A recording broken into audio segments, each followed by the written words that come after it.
Our first speaker in this morning session then is Professor Charles Nolan, who's the professor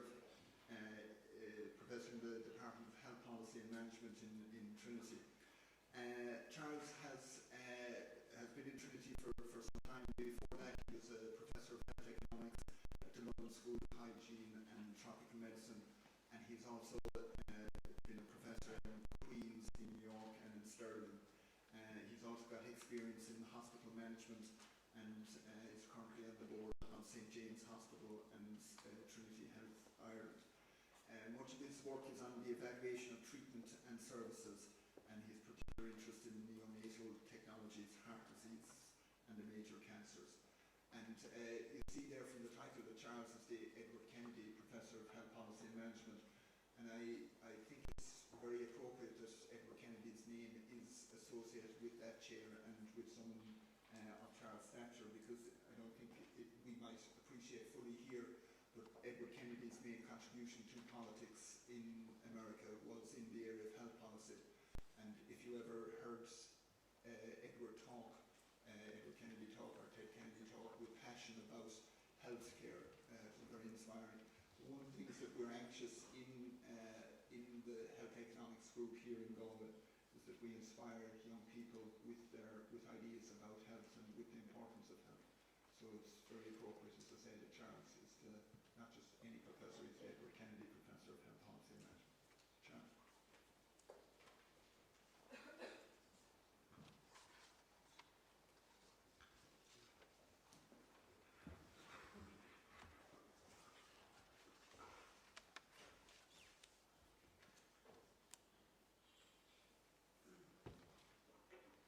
Thanks very much, Brandon, and thanks for inviting me to start this off. I feel a little dull. I should have recast myself with some music in the background and some ambitious ideas, instead of which I think I'm going to be a little bit down to earth, but I'm sorry for that.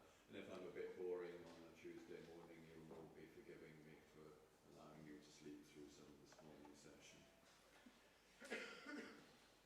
What I want to talk about is really the sort of wider theme of this meeting, and that is the underlying issues that we're dealing with, the underlying context we're dealing with. And I've decided that we should start off asking questions about where we are and where we want to be, look a little bit then at the growing needs and opportunities in the healthcare system, and options for closing the gap between where we are and where we'd like to be.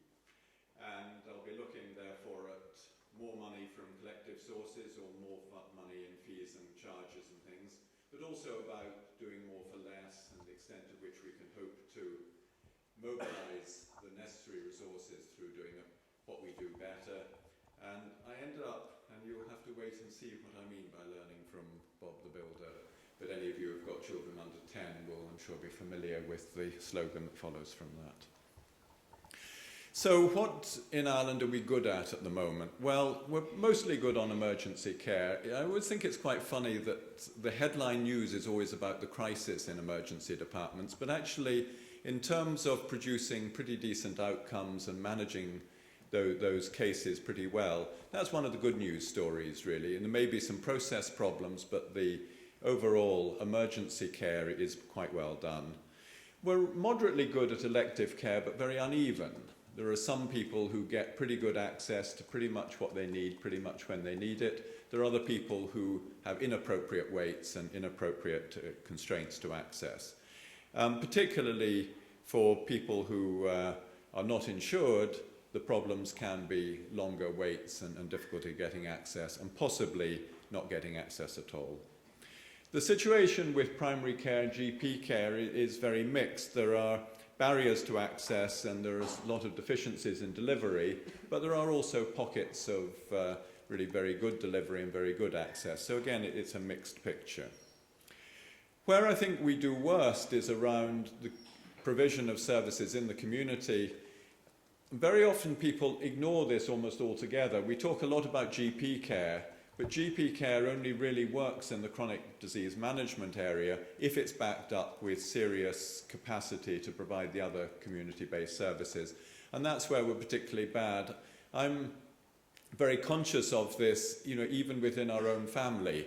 You see the difficulty of getting the necessary add-on services, the OT, the physio, the other things that could be provided in the community but are either not available at all or you have to get through the hospital system.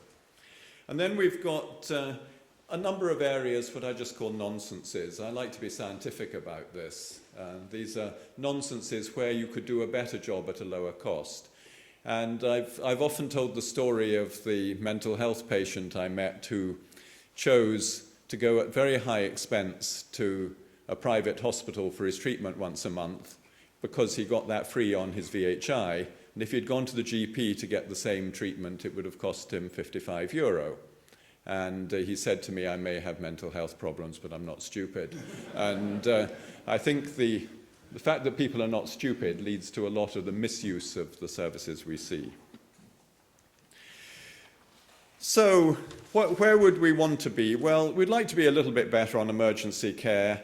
And this is not simply doing the emergency management better, it's also having better downstream facilities and services that allow people to get out of hospital. The Dublin hospitals collectively at the moment have about one middle-sized hospital's worth of people who shouldn't be there. So putting it another way, if we could only organise the community services better so that people can get out of hospital when they should, we could close down one of the hospitals without noticing it. In fact, people might make a fuss about that, but I think it's quite a nice sort of simple statistic. I would choose to close down the Mater because it's the wrong side of the river, but the rest of us might have other views. But the point that I'm really getting at here is we're misusing the acute facilities in a way that means that we have a lot of capacity that's not available. And if it were, a lot of the problems of getting emergency access into hospitals would be much easier. We would like to have short waits for high quality and cost-effective elective care. We often have quite long waits and not always necessarily prioritising those services that would do the most good. And so a bit of better understanding of where to put the priorities, but also just managing things a bit better. It's always I'm always interested in waiting lists and waiting times because they are actually fundamentally so stupid. Because it doesn't actually take any less time to do a treatment if you do it 3 months earlier than if you do it 3 months later. The same staff do the same things. The whole process can be so much more pleasant if it's done at the right time.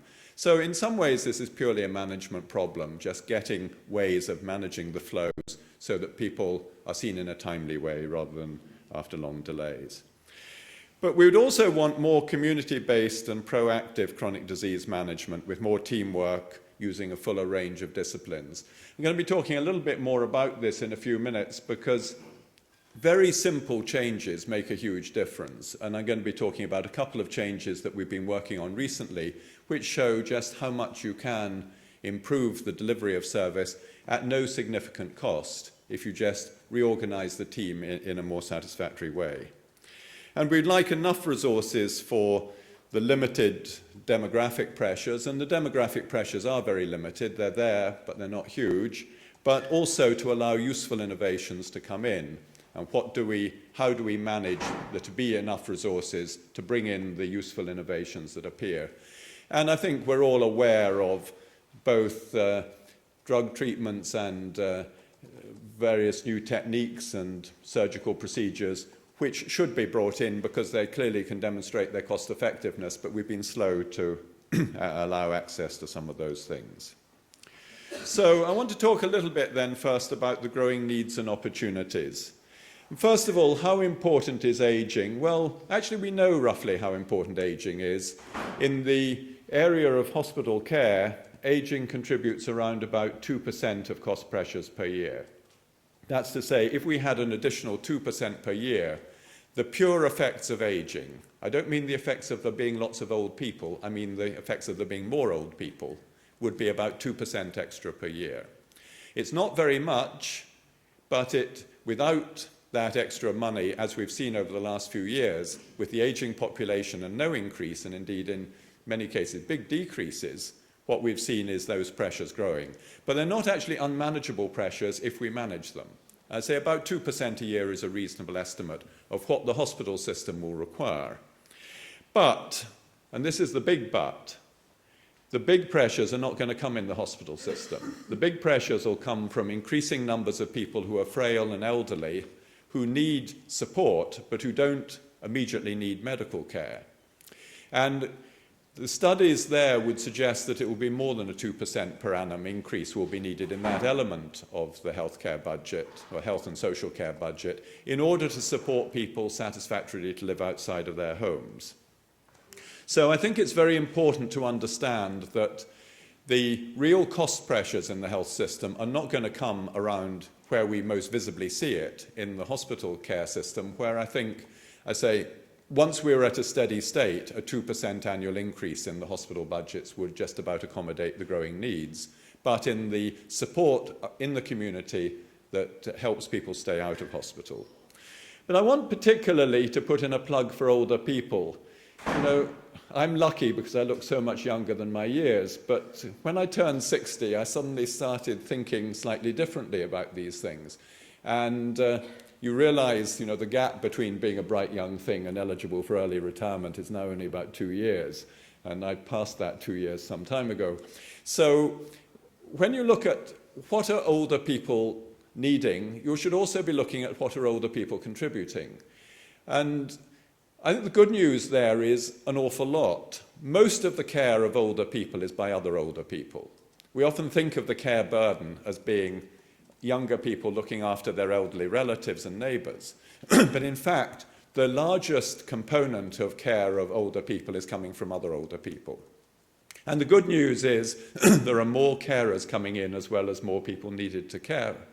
And I was just talking about this at breakfast because we've got work that shows that the convergence of life expectancy between men and women is increasing the caring population in a very important way, because it's increasing the proportion of two-person households, and two-person households are much cheaper to run. So if you're thinking about getting divorced, don't do so for the sake of the state, not necessarily for your own sake, because two older people together is much cheaper to run than one. And if you get divorced, you'll eventually fall out with your new partner anyway, so it's not worth going that way. So if we're looking at where the opportunities are coming, more older people will be looking after more older people, and households will become more stable. Mae Van Ren has shown in her work in this area that there's a significant lowering in healthcare costs where the men are living longer. I've said in several occasions before, this is my men are useful after all story. It's the story of how increasing the proportion of couples lowers the cost of care. And I think we can all think of it intuitively from our own experience, where you can think of people who get on fine despite the disabilities they have, because their disabilities are in different areas. The person with dementia living with someone who's physically frail, as long as someone can get the tin of beans off the shelf and somebody else knows you want to do that, that's all you need for a stable household. So, joking aside, there's some good news stories here that some of the support is going to come naturally from within the ageing population. And particularly, this is important where one of the big needs is in increased informal care support to allow households to remain viable. The irony of all of this, if you look at the recent cuts in expenditure in the health system, they've overwhelmingly fallen on those areas that ought to be growing.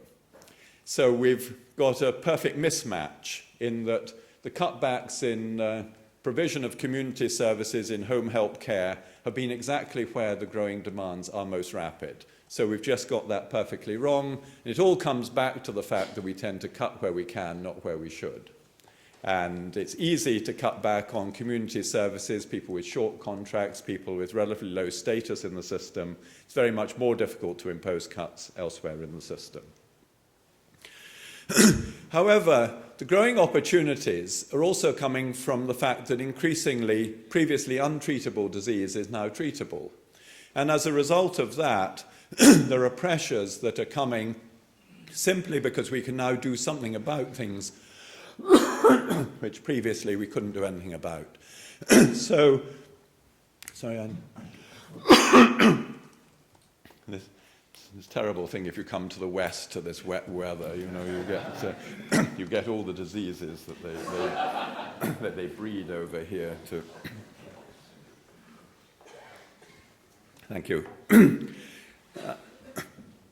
But some innovations, of course, save resources as well as costing because they provide the ability to prevent or to avoid disability, prevent illness and avoid disability. So in looking at the pressures that are coming from increasingly treatable disease, we have some things that are saving through preventing disease, some things that are innovations that cost more and do more good, and other things may cost more and do the same amount of good.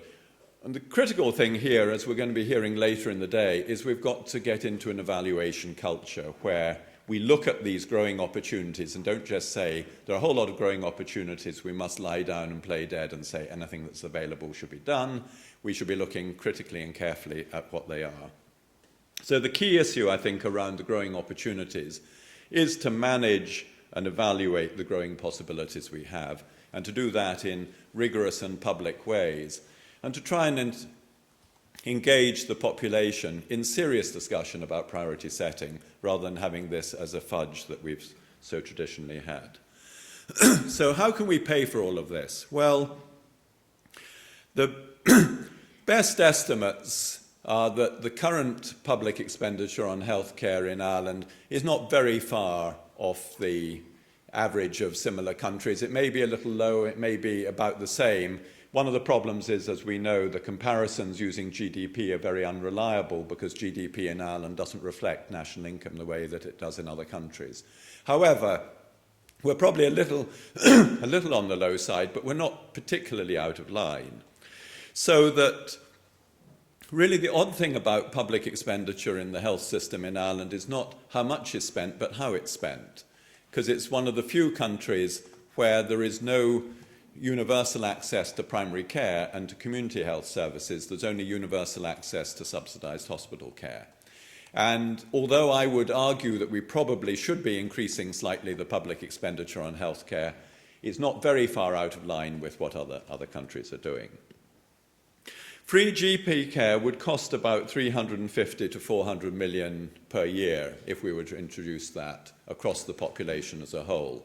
Now, there are times, I've often thought this was interesting, if you go back to the period of the so-called Celtic Tiger, during that period, the annual increase in the health budget was often bigger than what would have been required to introduce free GP care. It's interesting just how large those amounts were compared to what that need would have been. But what we have to remember is if we introduced free GP care, it would save households about 230 million in out-of-pocket expenditure. So when we say what's the cost of free GP care, actually the net cost is relatively small because it's the extra amount wouldn't be all that much if you take into account the existing out-of-pocket expenditures. The problem is, how do we get our hands on those out-of-pocket expenditures if we're not requiring people to pay at the point of use? And that's really the challenge. But I just thought it'd be quite nice to give you a statistic on that. We would need an extra 70 cents per person per week to introduce free GP care, net of what people are saving in the out-of-pocket spending now. 70 cents may seem quite a lot, particularly as that might be about the daily cost of water under the new scheme. But nevertheless, a household would only be expected to pay about the price of a sandwich per week extra on average to have free GP care. So the problem is how we do it rather than whether we can afford to do it. But free drugs in the community would cost about the same again, so we might have to pay $1.40 per week per person extra to get free access to drugs. And I think there's a curious sort of logic that goes, you want people to know that they need a treatment, but then you want to discourage them from having that treatment. I've never quite understood why there is a difference between the drugs cost and the GP cost, why it's somehow morally better to give people free access to the professional but then deny them the free access to the treatment that follows, but we might discuss that later. There are complex patterns of needs, but in some cases free drugs might pay for themselves. We've been doing some work looking at the effects of the small prescription charges, which overall have made fairly little difference to the amount of drugs taken. But when you look in more detail at what the changes have been, that's much more interesting. For example, there's been a big reduction relatively in people taking blood pressure lowering drugs. There's been a big reduction in people taking antidepressants, but people taking anti-anxiety medicines have stayed almost the same. So when we look at the overall patterns, they seem quite stable. But when you look at the detail, there are particular problems growing there. I reckon we're probably looking at between 200 and 400 extra strokes a year as a result of the 50-cent charge when it was employed, which when you turn it into people seems quite a lot. When you look at percentage people dropping off their blood pressure meds, it seems much less.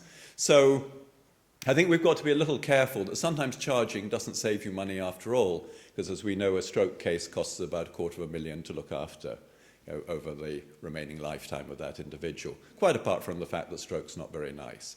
So when you're looking at some of these things, it may not actually be costing us anything to provide free access to drugs if the effect is that reduction in those people taking it. How about sin taxes? Because there's nothing like taxing bad behaviour. If we put a serious tax on cream, as of course I'm sure we'd all agree we should do, I would put almost punitive taxes on cream to make it almost impossible to afford any cream on your strawberries, then that would bring in enough money to make a trivial difference. I'm all in favour of it because I want to stop people eating cream.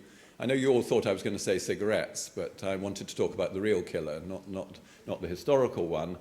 But if you put taxes on these things, it can contribute to behaviour changes, but it's not going to be the big answer in terms of money. All the calculations you do suggest it will bring in something, but not really enough to make a big difference. And I think the other thing we've got to consider is we already have too many different kinds of tax.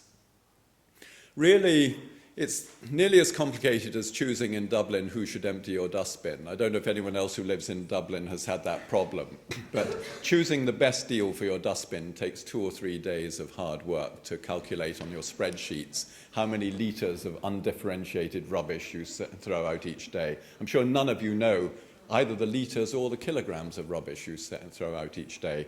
But these kinds of complicated calculations are the same we have with tax. I was delighted to discover our income tax was going to go down by about the same amount as some of our other taxes are going to go up. But because my income's over a particular amount, it's going down by less than it would have done if it was, etc. We're trying to have a system where we incentivize behaviors in a tax system that's already got far too many different things going on, too many instruments. And so if people introduce yet another set of taxes, it further complicates the question of who's paying for what. And we really need a much simpler system. So if anyone's asking, I won't want to use initials like UHI in case that leads people to have a decline in their morale. But when we're looking at additional ways of raising money, the basic answer is we've got too many already. We just need to simplify things. And I think more funding from collective sources may be justified, but we really shouldn't be introducing new mechanisms because they all bring with them significant costs. How about increasing charges and increasing the burden directly on people who consume health services? Well, we know that user charges are good at raising money. We also know that they change patterns of service use, sometimes in desirable ways and sometimes in undesirable ways. I've already given the suggestion that charging for blood pressure lowering drugs is probably a bad idea because it probably has a net cost. So we have to be very careful when we use user charges. We don't discourage desirable behavior and encourage undesirable behavior. It also tends to have very large transaction costs. I knew we would have at least one Canadian in the audience today, so I put in my favorite Canadian example from recent times. A study has just shown that the supplementary insurance system in Canada, which mainly pays for community drugs, on average pays back out less than 50% of what it collects in. So when you pay your $10 a month for your supplementary insurance, on average you get back about $4.50 in money paid out. Now, it makes it slightly better value than the National Lottery, but not much better than that. Basically, it's a tax on people who choose to go that way, because what you get back is so much less than you put in. And the reason for this is that the transaction costs and the profits required to drive this system are so high relative to the relatively small amounts of money that it's bringing into the system. And I think we can see similar things with the private insurance system that operates in Ireland. Its value in terms of lowering the cost of the public system is actually quite low. And we've got to be very careful not to be reliant on high transaction cost systems, because that just absorbs a lot of the resources, not in the provision of care, but in the management of the process. User fees, as I say, have complex, often undesirable incentives. Sometimes they have desirable incentives, so we need to be quite nuanced in their use. But I would certainly suggest that increasing user fees is not a good route to improving the access to care, because it has undesirable as well as potentially desirable effects. And we really need to try and find ways of minimizing the cost of collecting money. At the moment, we have quite a high-cost way of collecting the money overall, not because the tax system is high cost, but because all the other ways in which we pay for care have a lot of transaction costs in them. So, briefly then, doing more for less or doing more for the same, how fast can a system transform? Well, actually we know quite a bit about that. Systems can improve efficiency by around about 2% per year. And if you try and make them improve efficiency quicker than that, you just get dysfunction and problems. And there's quite good evidence around the world that you can push improvements at about that rate. And, but the good news about it is that opportunities for improving efficiency come round at about the same speed as that. So that once you get into a steady state, when you've done last year's 2% improvement, there's a new 2% improvement available the next year because of new techniques, new ideas, and new ways of doing things. And there's very limited low-hanging fruit, so that we can only make bigger changes than this over a very short period before you start running into the problems we've encountered. And I think the work that my colleagues have done on the resilience project very clearly show you can push so far, but if you push harder than that, you start to get dysfunction creeping in. But we know that more organized care can do more for less. For example, we've got some work now looking at epilepsy centers that employ specialist epilepsy nurses. And not only are there fewer unplanned admissions for people with epilepsy where there's an epilepsy nurse working with them, but there are fewer planned ones as well. So they're able to lower admissions both of emergency cases and of non-emergency cases by better management of those cases outside hospital. And that's quite a common pattern where services are well organized, you're in a much better position to avoid both planned and unplanned admissions to hospital and the high cost elements that are related to that. We know from work I've been doing with colleagues in New York that the earlier palliative care team interventions lead to shorter hospital stays. So the earlier a palliative care team sees you in hospital if you have cancer, the less time you spend in hospital. But interestingly, the longer you live as well. So in attempting to move away from curative care, you cure more people. So it's a nice sort of paradox that trying to make people more comfortable also makes them live longer. So we've got there more for less, because you can reduce the cost of hospital stays very significantly simply by better decision making in the system. We know that physical technologies can be helpful in lowering costs. For example, the length of stay following heart surgery is half what it was 30 years ago. You know, there's been some very big improvements of that sort, but the really big improvements have come from new ideas more than from new technology. People recognizing you can do things without the long hospital stays and sometimes with shorter periods in recovery and intensive care.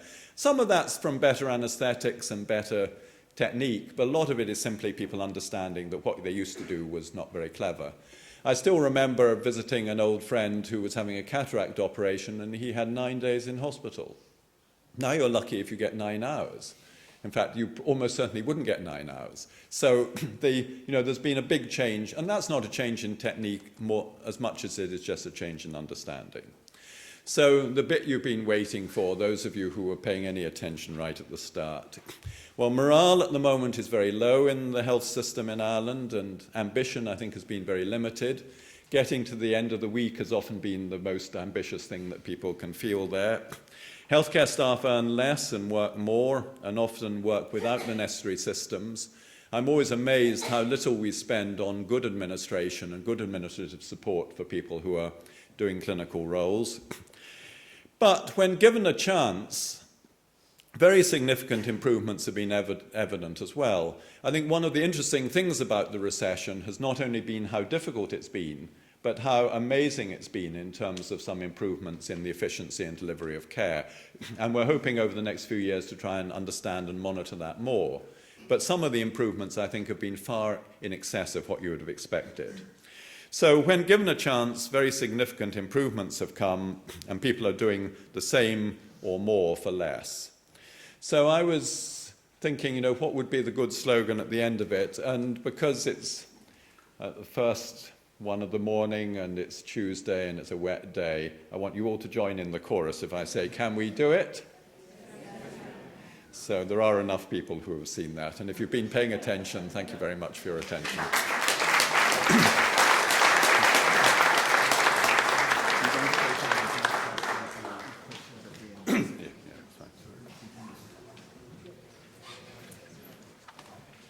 So Charles, thanks very much for that. So anybody who's just come in, there's plenty of seats up near the front. You're very welcome to take a seat. So I'm going to set up the second speaker. Yeah.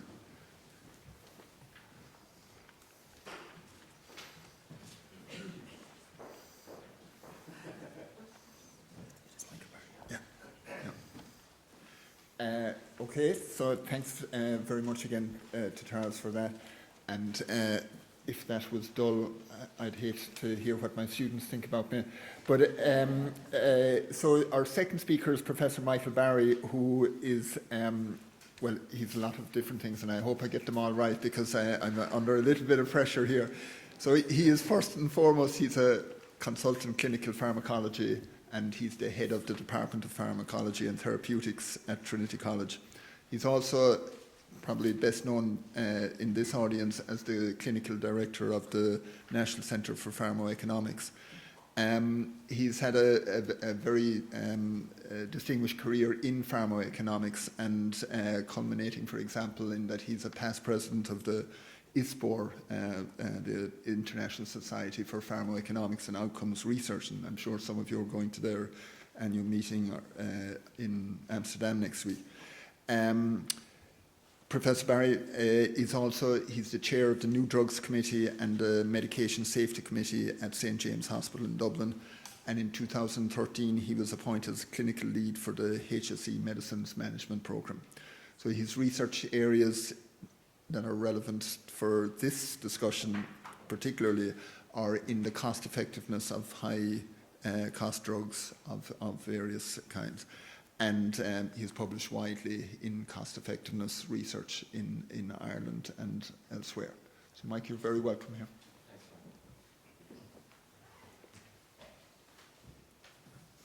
Thanks indeed, Brian, and thanks for the invite to speak today.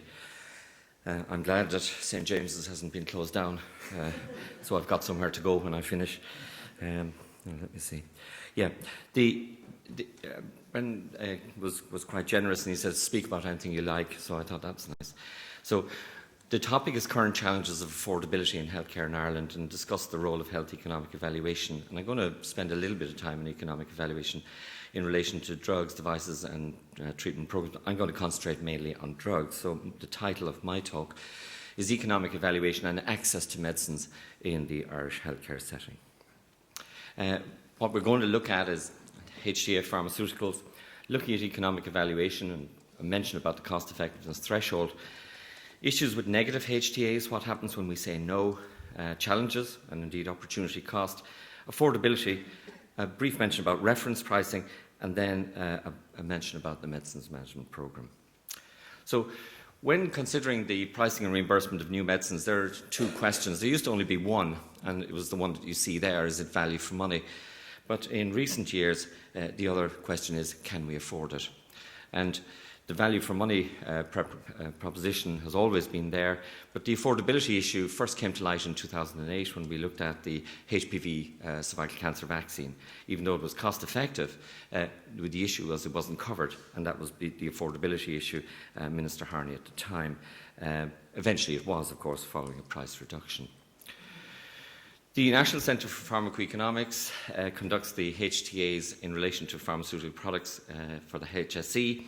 And if you go to our website, which you see there, you'll see recommendations on 192 medicines for 208 indications. And that's a reflection of the great work that my colleagues do in the centre. They do all the hard work, and I just get to talk about it, but in any event. But it is, and I think many of you have visited the website.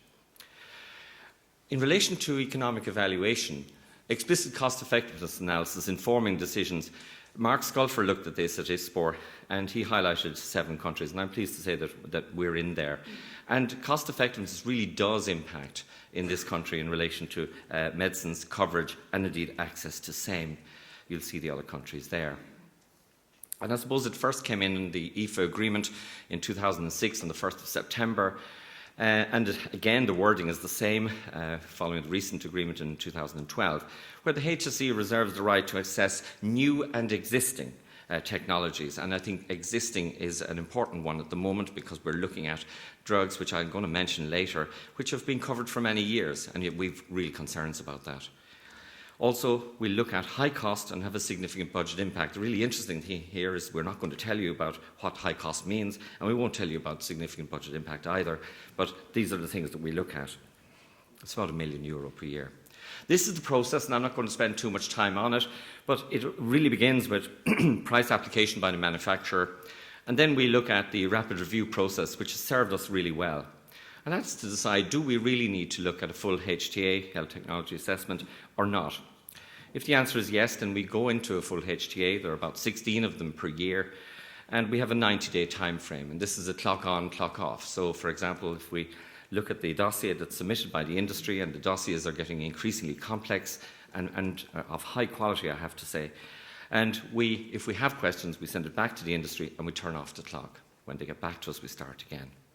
The submissions then go to the New Drugs Group Committee, and that's where the final recommendation to the HSE is made, and that's probably the pivotal step, I think, in the whole process, the New Drugs Committee.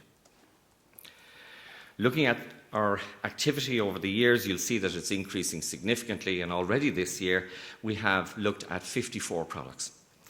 Starting out at about 4 in 2006, you'll see that things have got busy.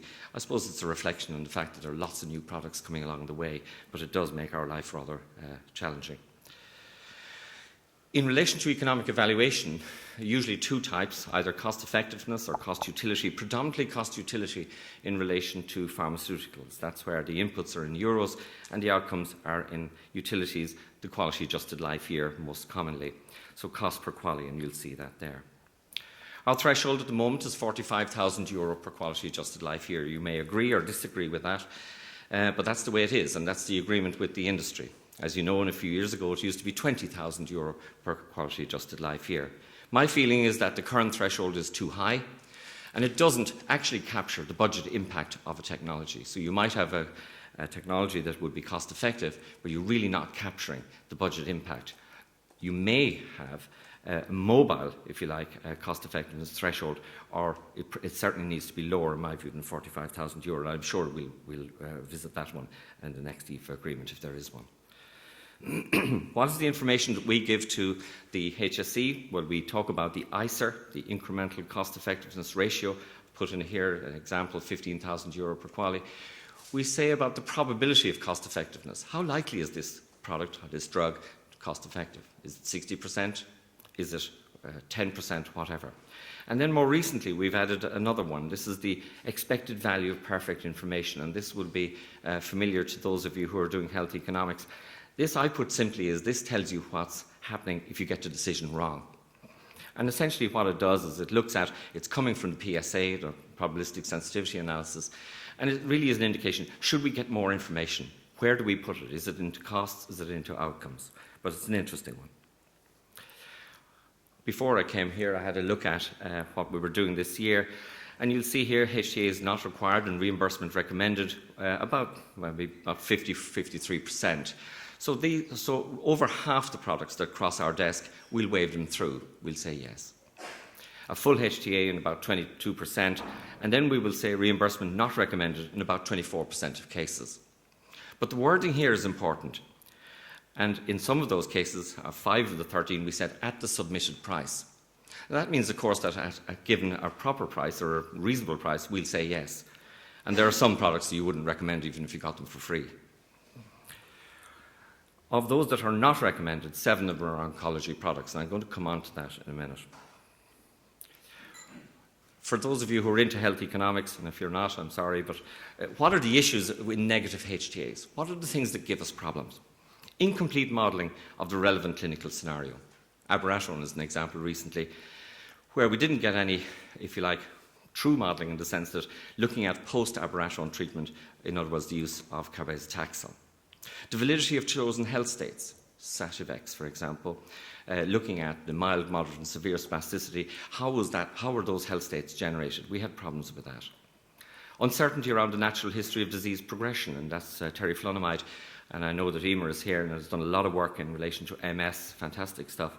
And then we had an issue in this HTA about the natural history of disease progression. What about the time horizon? In many cases we have issues there as well.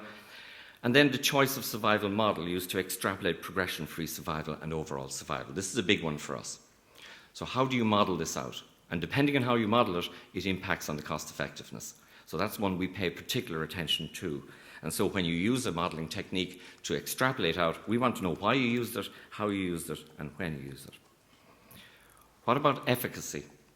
The vast majority of products, when we say no, it's not because of money, it's because of efficacy. They just don't work. So lack of comparative efficacy of treatment arm is a big one. Data synthesis and indirect treatment comparisons. There are pricing issues. And then we have the bit below the line, utility values. Where did you get your quality of life data from? Was it from the trial? I'm always intrigued by people doing trials with quality of life, and yet they never insert it into the HTA when they submit it to us. I wonder why. So what are the things that actually drive a recommendation? Well, they're here. These are the 4. And we see that cost effectiveness is the number 1. Quality of the available evidence, safety and tolerability, and would you believe it, we do reward innovation. And we'll come back to what we mean by innovation in a minute. But these are the 4. This was a nice work by Susie Schmidt, who looked at 84 of our recommendations and looked at what were the drivers in relation to that. So these are the top 4. I think it's reassuring to people, or maybe it isn't, but since September 2009, the cost effectiveness of all medicines is considered prior to reimbursement under the community drug schemes. So a lot of people are saying, what are they doing about medicines? Are they doing anything? Well, as I say, since September 2009, all products are evaluated. But of course, it's not just those of us in health technology assessment. What about the public and the wider audience? Well, I suppose, really didn't consider it that much until IPI came along. You might remember IPI. This is ipilimumab for the treatment of advanced melanoma. And essentially this drug, which worked at the cytotoxic T lymphocyte setting, was priced at €85,000 per patient. 4 administrations over a 12-week period. Budget impact could be as high as €7.4 million. The median overall survival was 3.6 months. It was not remotely cost effective. And so the issue is, would you pay for it? Well, we said no. And then, of course, the EP controversy commenced, if you like. And the real head of pricing and reimbursement in this country resulted. There was a final ICER of €116,000 per quality adjusted life year. But that tells you something. We paid too much for this drug. That's what it tells you. Remember the threshold, €45,000 per quality adjusted life year. Some people say we shouldn't be doing this. I disagree. And it's all about opportunity cost. And that's the reason why you do this. It's opportunity cost. And if we look at the original price of €85,000, and you look at the revised cost, which was around 65,000 euro, look at the implications of that. You could spend it in many areas, but if you chose to spend it in the drug area, you could treat an additional 65 patients with fingolimod, thinking of Novartis, of course, with MS, or you could treat an additional 60 patients with telaprevir, Janssen's hepatitis C drug, and that actually cures people. It actually works. If we paid what I believe we should have paid, that 65 would be 215, and that 60 would be 200. So opportunity cost. Our recent challenges are really around new innovative medicines. And we've got to think about what do we mean by innovation. Sit down and think about what do you mean by innovation. Write down what you think about innovation. It can take you a morning to do it. But we're often told when people come into us in the office, this is a new innovative medicine, you really must reimburse it, you should, it's fantastic. Well, let's have a look at one of them. This personalised medicine, crizotinib, I'm sorry to Pfizer if anyone's here, but this was for treatment of non-small cell lung cancer. If you've got a positive ALK test, in other words, an aplastic lymphoma kinase test, then this is a personalised medicine that would work for you. But the issue is, does it work? Well, it comes in at 50,000 per patient. The budget impact is, as you see there. The median progression-free survival was 4.7 months. Does it prolong life? We've no evidence of that, or at least we didn't at the time. It was nowhere near cost-effective at 165,000 euro per quality-adjusted life year, and the probability it was cost-effective was 5%. Would you buy something if the probability that it was value was 5%? I don't think so. Anyway, we basically concluded at the current price, the NCP could not recommend this drug. And we find ourselves in this position many times, and particularly around oncology products. And I guess it comes back to what do you mean by innovation? And this is my definition, I made it up. It's a new or existing medicine applied in a way which significantly improves healthcare at a price the HSE can afford. So it doesn't have to be a new product, it can be an old one, but it does have to improve health outcomes, and it does have to be affordable. There must simply be added value, and this is the kernel of where we're at. This is just another one I put in here. This is pertuzumab, a Roche product for HER2-positive breast cancer. And again, you look at, these are the type of molecules we're seeing today, 74,000 euro per patient, budget impact close to 10 million, median progression-free survival 6.1 months. We're looking at short times here. There is an improvement in overall survival, so this was slightly different, but the probability of value for money was 2.5%. And we made a similar recommendation at the submitted price. We said no at the submitted price. But as I said, there's an opportunity cost when we actually start reimbursing these molecules. Everyone wants them. But if you start reimbursing products at really high ICERs, there's an implication. We have a deal with the industry, it's a 45,000 euro, but we're not keeping to it. So we're reimbursing these products at very high ICERs, and there's a cost to this. So what is the cost? Well, for this group, this cluster here you see in red, it's about 80 million euro over 5 years. And so I think we need to really look at this. There is an opportunity cost when we reimburse at ICERs well above the threshold level. And then we have the affordability issue. And I think to get a handle on the affordability issue, we really have to look at the wider picture. And this is a slide of the drug expenditure in Ireland. This is the community drug schemes, accounts for about 85% of total drug expenditure. And you'll see that over the decade 1999 to 2009, a significant increase in expenditure. Five-fold increase to over 2 billion euro. We started our cost containment measures around 2006, and it just shows you it takes a long time to change things around and to try and get to grips with this. Just over 1.8 billion in 2013. My feeling is it'll probably drop again for 2014. Where is the expenditure going? Well, the majority of it is going to GMS, but the one we have particular interest in, the high-tech drug scheme, accounting for about 0.8% of products, but 21% of total costs. And this is where the growth area is for us. And looking at affordability issues, I suppose last year we had the issue about ivacaftor. This is the drug for cystic fibrosis. And we found ourselves, when we said yes to this drug, we didn't say yes, but it was said yes by the minister, that in February we had already allocated 1/3 of all the money we have for new drugs. And I think that was an issue about affordability. We allocated 28 million by February. So the issue, of course, is what happens if something comes along in September? Will we be able to afford it? If you thought that ivacaftor was a challenge, well, how about this one? Hepatitis C. In my view, this is going to be the #1 challenge, and probably the greatest challenge we've had in pricing and reimbursement of medicines in this country. We're looking at very positive things. We're looking at this is from the New England Journal, recent developments in treatment of Hep C. We can predict that as early as 2015, sustained virological response, or SVR, will exceed 90% for most HCV genotypes. People are talking in terms of cure for this condition. And not only that, but short treatment, interferon-free, fixed dose, single pill, it's got everything. You name it, it has it. The potential budget impact, though, is enormous. It could be anywhere between 200 and 700 million euro. Depends, and those figures are derived from, depending on the regimen, depending on the duration of treatment, etc. If you see here ledipasvir and sofosbuvir for 8 or 12 weeks for chronic HCV with that cirrhosis, you'll see that this is the evidence that we have. So this works really well. The problem is, and I can hear you saying, what are you guys doing about it? Well, we are doing a bit about it. And one of the issues was reference pricing.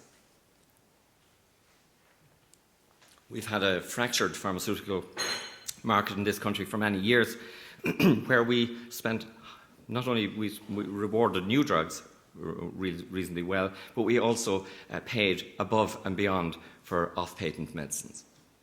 In fact, in 2010, some off-patent medicines were more expensive than the original branded product. Somebody should write it up. It would be a great thesis. So reference pricing was brought in this time last year. Atorvastatin was the first drug to be reference priced, and esomeprazole followed in January 2014. This is new data, we haven't shown it before, but showing the impact of reference pricing in this country. And this is the statin market. And if you look at atorvastatin reference price on the 1st of November, if you take May, very simple, if you look at May 13 and compare to May 14, you'll see that we were spending 7 million a month on statins. It's now 3.5 million. That's a lot of money, and I know that many of you in the industry are very well aware of this, and you see your revenues have impacted, but this is significant. Of course, the statins and the PPIs have always been our target, and they used to account for about 20% of total drug expenditure. That's about 15% now and falling. What about the PPIs? Well, here you see the impact of reference pricing. Again, esomeprazole was reference priced on the 1st of January 2014. And again, you'll see a significant drop, 6.5 million a month down to 4.2. If you take these two groups together, it's about 70 million euro savings a year. That's a very interesting figure because it's exactly the amount we have for new drugs. So the concept here is reducing the off-patent side to make the space to allow us to afford the new innovative therapies. And that kind of makes sense. And in fairness to the industry, they're for that. Just a little bit about the Medicines Management Programme. It's not all about pricing, and a little bit is about prescribing. And indeed, safe, effective and cost-effective prescribing. That's what we're trying to do in the Medicines Management Programme. And some of you may have seen our preferred drugs. This wasn't my idea. This was actually an idea that came from prescribers, and Maureen, you might remember this back in 2000, when they came to us and said, listen, you guys really haven't much to do there in James's. We won't close James's down, but would you ever have a look at the drugs and tell us what you think we should be prescribing? And so we didn't get around to it at that time, but we are getting around to it now. And these are the preferred drugs. You may agree or disagree, but we believe that these are the products. If you are starting somebody on treatment, then maybe you should actually consider these ones. And you'll see them there. The other thing we're doing is incorporating HTA into the Medicines Management Programme. And these are the products that we have a particular eye on. Pregabalin, or Lyrica. This is the drug that nobody prescribes, but everybody is taking it. And it costs us between 2 and 3 million euro a month. This is undergoing HTA at the moment, and we'll be looking really closely at it. I saw Gilles here, and omalizumab, or Xolair, is up there as well. We're looking at that one at the moment. And the lignocaine, a 5% plasters, Versatis. Again, a product that's ripping through the market, about 16 million euro, and we're having a close look at that one. Will it be cost effective? I'm not so sure. Other products that we're looking at, and Elaine, I saw Elaine here, ezetimibe and ezetimibe plus simvastatin, because big trials coming through in relation to those products. And so I think it's the issue about existing products, not only new products that we're looking at, but existing ones that are already on the market. Are they value for money? There's a lot in that space, and that's what we're doing at the moment.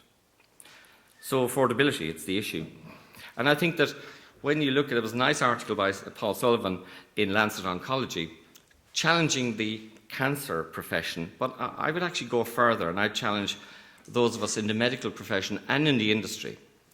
And I would say the medical profession and industry should take responsibility, and we shouldn't be accepting substandard evidence-based and an ethos of small benefit at whatever cost. We actually need fair prices, and we want real value. That's really what we want. It's the beginning and the end of it. Fair prices, real value, and we'll pay for it. Thanks very much.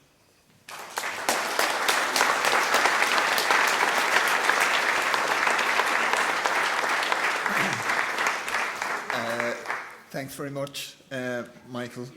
I've always felt that conferences work best when the organiser simply says to the speakers, just say whatever you like, and haven't I right? So do you want to set up the next one? Thanks, Brian.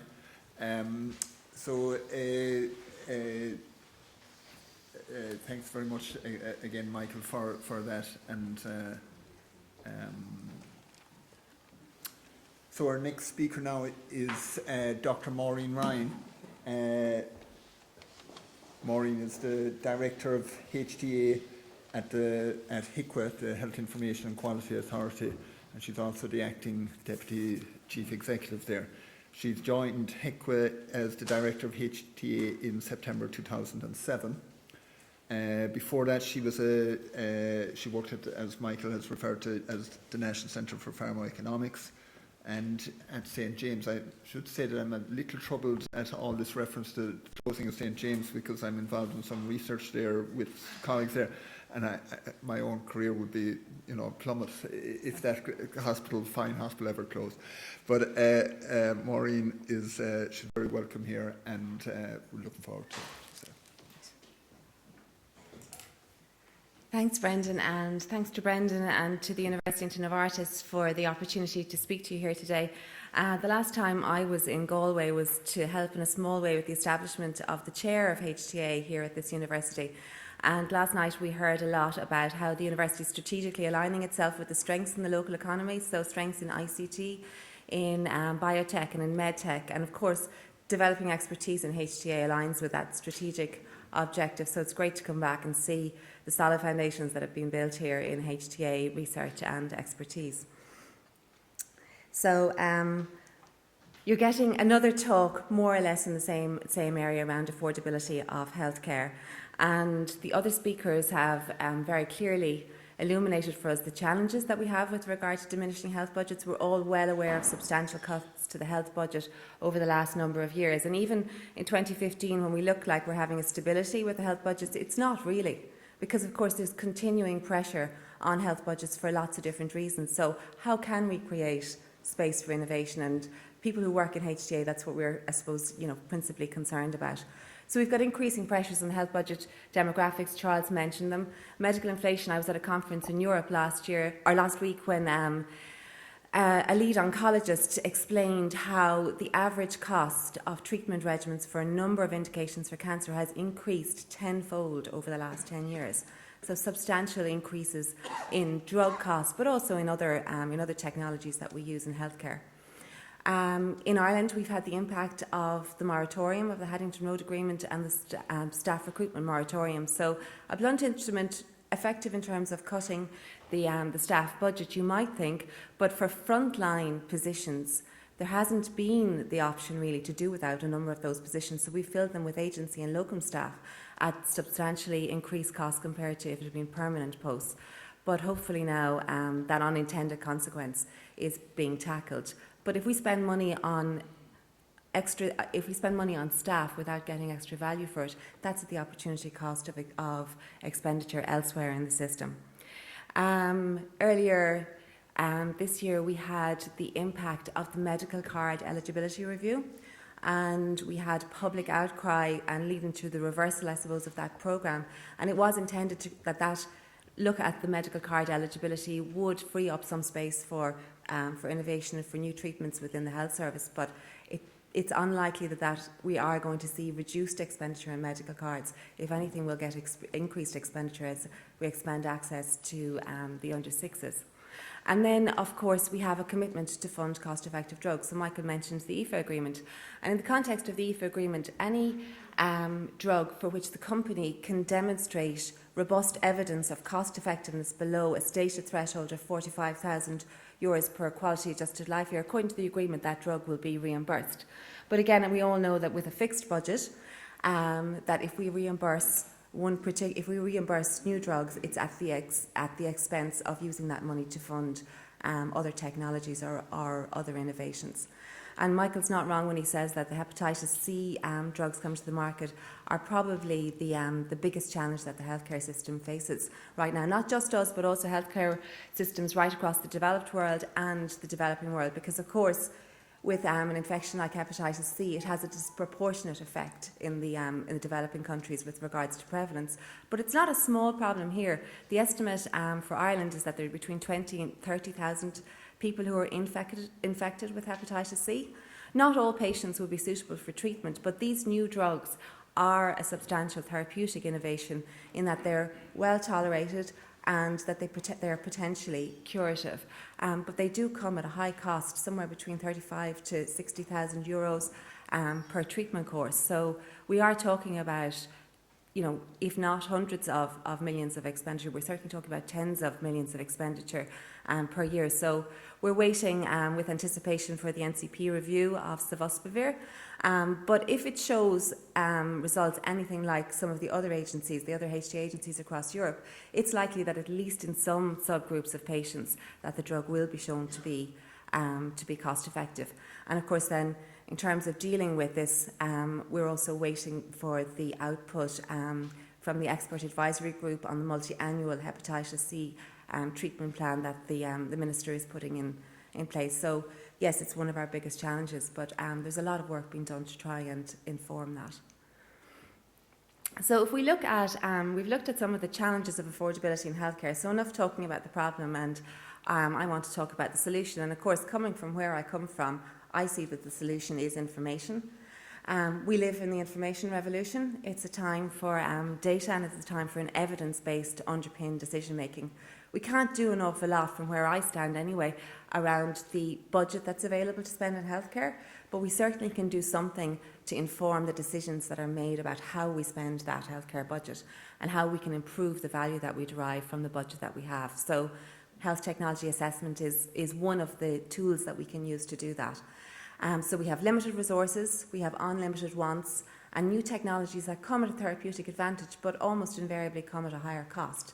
So we're choosing between the wants that we can afford given the finite resources that we have, and it's always a balance between the needs of the individual patient in front of you and then the fair and equitable use of resources to deliver population health care for society as a whole. So health technology assessment, essentially what is it? It's an aid to decision making. And it's about providing the information to decision makers that they require, decision makers being policymakers, being healthcare managers, being clinicians, and increasingly also being patients. And it's answering questions like, what benefit will this innovation deliver? So safety and clinical effectiveness. Is that good value for money? Cost effectiveness information. How much is it going to cost to implement it nationwide, the budget impact? Do we have to change our health system in order to use this innovation? So we need to look at organisational impact and resource implications. And then also other issues like impacts on patients, ethical issues, and sometimes medical legal issues as well. So effectively, it's a research-driven activity, and it's about bringing together all of that information that the decision maker needs in a systematic, transparent, unbiased, and robust manner. And also, hopefully, in an understandable manner that the decision maker can use to make an informed decision. And Michael has talked about how we measure value, and in this country we use an incremental cost effectiveness ratio as the surrogate marker for cost effectiveness, like most other countries in the world. But what does the incremental cost effectiveness ratio have to be in order for an intervention to be considered cost effective? We have a set threshold for drugs set at €45,000 per quality. It's not the same threshold for non-drugs. We know if something has a threshold of, say, around €10,000 per QALY, it's probably going to be accepted, it's probably going to be considered cost effective. If it's €60,000 per QALY, it'll probably be rejected, probably be considered not cost effective. But where is the actual real threshold for Ireland? What is our willingness to pay for a quality adjusted life year if we look across the whole range of interventions, not just drugs? And I think that's a challenge for the academic community, that we actually do the work to figure out what is the appropriate threshold for Ireland. And there's a lot of very interesting work being led in the UK by York and some of the other universities. And I think it's time that we think about doing that kind of work here as well. And Michael mentioned, even if an intervention is cost effective, budget impact matters. So if we can't afford it, and the HPV vaccine was one of the first examples. But the interesting thing was that, if you remember, not that far back when we suddenly started to hit the Celtic Tiger going in life support, in the estimates done in 2009 to inform the budget for 2010, there were only 2 interventions funded for health budget, or at least decisions made to fund interventions in the health budget 2010. One was the HPV vaccine, HTA, that was undertaken at the National Centre for Pharmacoeconomics. The other was the decision to go ahead with colorectal cancer screening programme, a HTA that we commissioned to an academic collaboration which included the Pharmacoeconomics Centre, the University of Sheffield, DCU and the Cancer Registry. So the only 2 innovations that were funded at the time that austerity was really hitting us were the 2 that had HTAs to support them, the 2 that had the best evidence. And there is a kind of a whole sort of prioritisation, I think, that's starting to become evident now, that if you have the evidence to support an intervention, then you have a much better chance of getting it funded. So, how can we use HTA to address the affordability challenges that we face? Well, actually, before I missed a point on this, the first thing we need to do is we use HTA to establish whether something is clinically effective or not. Because if it's not clinically effective, it can't be cost effective. So that's our first step. We identify cost-effective interventions. So we've heard from Michael a description how, for drugs in this country, we have a systematic, quality-assured system of looking at all drugs that come to the market. And now not just the new drugs come to the market, but also some of the existing drugs through the work of the Medicines Management Programme. So we're well established when it comes to looking at cost-effectiveness of drugs. When it comes to other areas, we're not quite as far down the road. Just for some people in the audience who might not be aware, the Pharmacoeconomics Centre looks at cost effectiveness or HTA of drugs, and then we in HICWA look for the most part at non-drugs. And my team's in place since 2010, and in the intervening period we've done a lot of work to inform national policy decisions, to the extent now that a lot of the national policy makers will not make a decision unless they have a HTA to inform it. So here I'm talking about decisions like around cancer screening, around vaccination programmes. Public access defibrillation is one that we're working on at the moment. But there's still an awful lot of work to do. Medical devices and diagnostics, not unlike other countries, we don't have a systematic means of evaluating the clinical effectiveness and the cost effectiveness of devices and diagnostics. Michael's group have done some work with regard to diagnostics, identifying the most appropriate patients for particular drugs, so Oncotype DX, for example. We've looked at a number of devices, but in the context of national programmes, so robotic surgery for the HSE or prime filtration, which is a device to improve safety of the blood supply. But we don't have a systematic system where we go through all of the devices and diagnostics, and we spend a substantial amount of money. But I think it is one of those cases where there's nothing more powerful than an idea whose time has finally come, and there's a movement really across the whole HTA community to look at how we can better refine our tools so we can apply them for medical devices and diagnostics, and the HSE is making moves in that direction as well. We also have an opportunity then to look at cost effectiveness around interventions that are employed in care pathways and in clinical guidelines. And one of the recent developments in Ireland has been the establishment of the National Clinical Effectiveness Committee.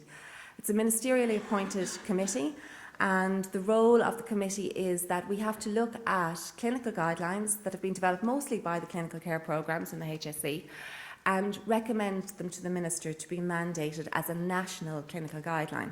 And that imprimatur is important because the mandate means that it must be implemented within the public healthcare system, and it's also going to be one of the tools that HICWA will use to monitor compliance with the national standards for safer, better healthcare, and that will become more and more important with the adventing of licensing. But I think what's interesting for our purposes is that if we look at the national quality assurance criteria for clinical guidelines couple of years ago.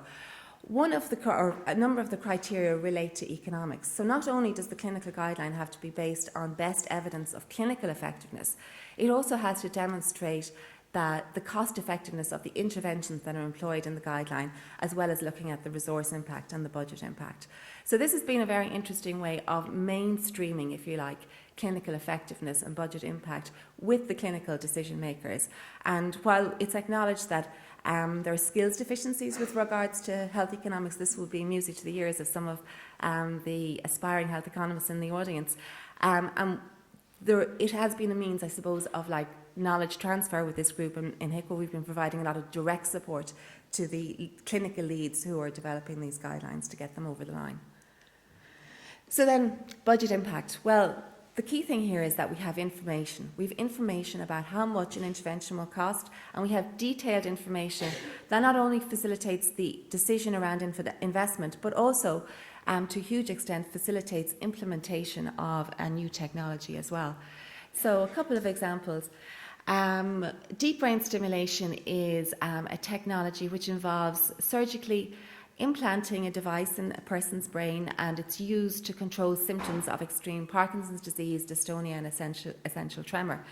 And at present we have about 15 to 19 patients per year who are referred for deep brain stimulation treatment, and they're primarily referred to the UK, and it's funded through the Treatment Abroad scheme, so we don't have a national centre providing the surgical procedure. And we did a HTA looking at the provision of a national deep brain stimulation service for these conditions, and compare that to continuing to provide the service through the Treatment Abroad scheme.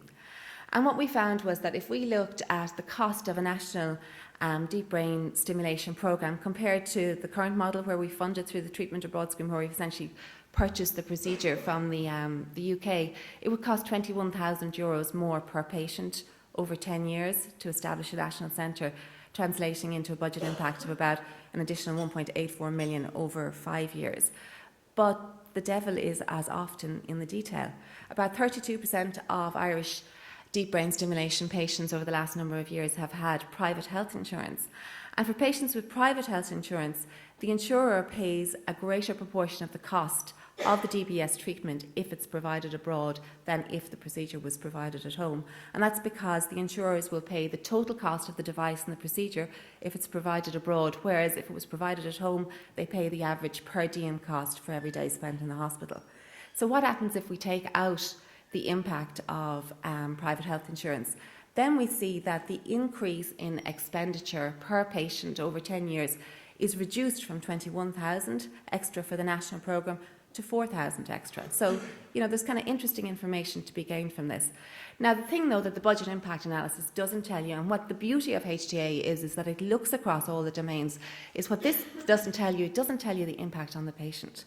So you're talking about a patient who already has a very debilitating disease. To access the procedure, they must come off the medications which currently control their symptoms. Then they have to try and get through an airport, on a flight, through an airport on the other side, public transport to a hospital. And the burden of that on the patient and on a patient's care is massive. And it's a deterrent for numbers of patients to access this particular procedure. Not to mention that if it's Christmas Day and the battery dies in your device, you're living here in Kerry, and your treatment centre for replacement of or for adjustment of your devices in the UK, I mean, you can imagine the challenges that poses. So the solution has been not the establishment of a national surgical centre here in Ireland, but we now have an all-Ireland service. So now we have established, or at least we've supported the establishment of a surgical service in Belfast. Patients are reviewed in Ireland, they're monitored in Ireland, but they go across the border to Belfast to have the surgical procedure done. So not only does it alleviate a lot of the challenges for patients, but it also is actually 20% cheaper than the service we were purchasing before in England. Another example then of a budget impact analysis. This is work we're doing at the moment. The public consultation on this HTA closed only a couple of weeks ago. It's a HTA we're doing to inform decision making on the public access defibrillation bill. So a bill brought through the Seanad last year, and it looks at widespread dispersal of automatic external defibrillators across the community. So not only in the high incidence locations, but also according to the bill, in every place of worship, in every place of hospitality. So for a country where we already have voluntary, very high dispersal of AEDs, higher than a lot of other countries that already have a national programme, implementing the bill would mean we'd need an extra 38,000 AEDs, and it would overall cost about 105 million over 5 years. But what's really interesting about this is who will pay. So if we implement the bill according to the legislation, the cost of the health service is 2.4 million. The cost to the rest of the public sector, because a lot of public offices would need to install AEDs, would be about 17.6 million, but the cost to private business would be 85 million. And that private business is for the most part SMEs, because most of the bigger organisations already have AEDs in place. So it'll be really interesting to see that when this HTA is finalised and goes to inform what the decision will be. But it certainly is it's an interesting one from how budget impact analysis will inform the debate.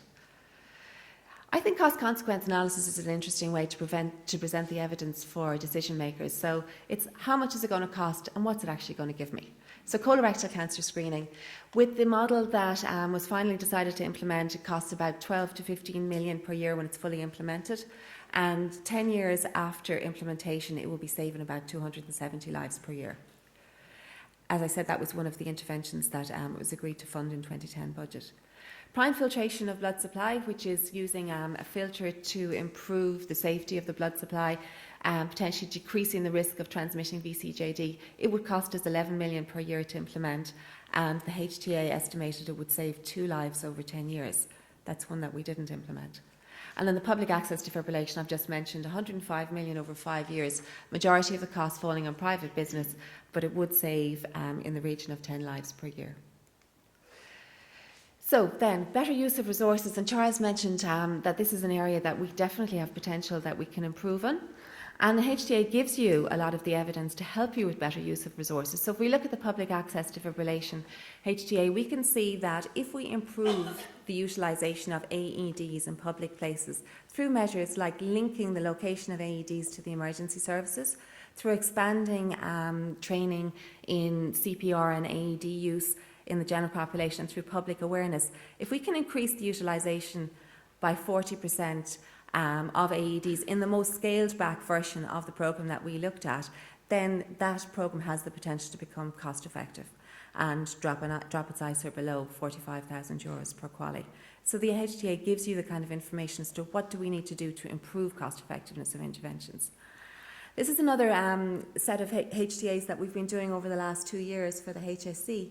And it's a series of HTAs looking at clinical referral or treatment thresholds for scheduled surgical procedures. So this is effectively about coming to an agreement with the experts in the area around what are the criteria that a surgeon requires a patient to meet before they will proceed to surgery, and then making those criteria well known amongst the community, particularly amongst the primary care practitioners and also with patients. And the idea being that we're talking about improving the quality, about standardising practice across the country, but also, crucially, about avoiding inappropriate referrals to hospital outpatients. So there are efficiencies to be gained there.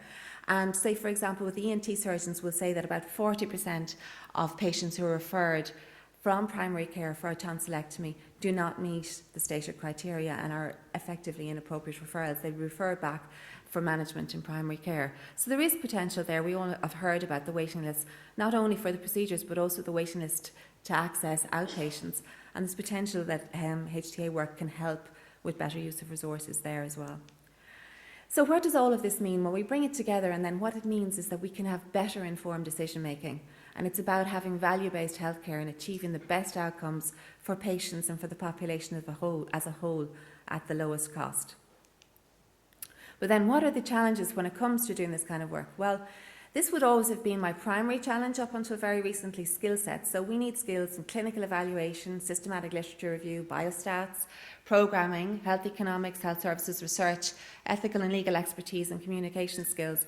And in 2010, when I was recruiting my team, this was our biggest challenge in terms of trying to find the talent pool. And we did very similar to what Michael had done in 1997. We started to grow our own.